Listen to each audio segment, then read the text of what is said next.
Pakistan entertainment industry में गर्चा बहुत से नए फनकार मुतारिफ कराए गए हैं, लेकिन इसके बावजूद माजी के फनकारों की इजारादारी कायम है। जिन फनकारों को ये फन विरसे में मिला है, उन्हें काम भी आसानी से मिल जाता है और किसी मुश्किल का सामना नहीं करना पड़ता, जबकि उनके मुकाबले में दूसरे फनकारों को तवील जद्दोजहद करना पड़ती है। माजी के ज्यादातर फनकारों की औलाद ने शोबिज में शानदार कामयाबी हासिल की है, लेकिन ऐसे फनकारों की तादाद भी कम नहीं जो कामयाब नहीं हो सके।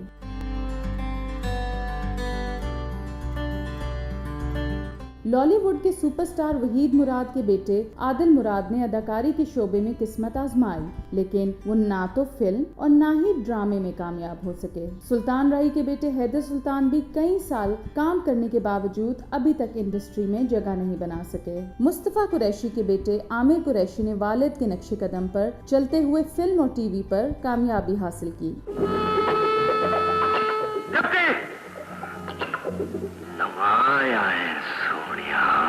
नदीम बेग के बेटे फरहान नदीम भी शोबिज में कामयाबी हासिल नहीं कर सके। अदाकार अफशान कुरैशी के बेटे फैसल कुरैशी न सिर्फ मकबूल अदाकार हैं, बल्कि उन्होंने मॉडल और मेजबान के तौर पर भी कामयाबी हासिल की है। मेरे कमरे में मेरी मर्जी का परफ्यूम ना हो तो, लेकिन यू नो व्हाट, पिछले दो दिन से सब कुछ बिल्कुल उसी तरह से हो रहा था जिस तरह मैं चाहता था। एवरीथिंग वाज परफेक्ट, लेकिन तुम नहीं थी वहाँ पे। अदाकार आबिद अली की बेटी ईमान अली ने फैशन इंडस्ट्री में शानदार कामयाबी हासिल की है, लेकिन उनकी दूसरी बेटी रहमा अली कामयाब नहीं हो सकी। माजी के मशहूर गुलकार, अदाकार, प्रोड्यूसर अनायत हुसैन भट्टी की तीसरी नस्ल भी शानदार तरीके से काम कर रही है। उनके बेटे वसीम अब्बास को कौन नहीं जानता, जबकि वसीम अब्बास का बेटा अली अब्बास टीवी का मशहूर अदाकार बन चुका है। ऐसे बेशुमार फनकार हैं जो खुद भी सुपरस्टार थे, जबकि उनकी औलाद भी सुपरस्टार है, जिनमें नीलो बेगम, इरफान खूसट, फरदौस जमाल,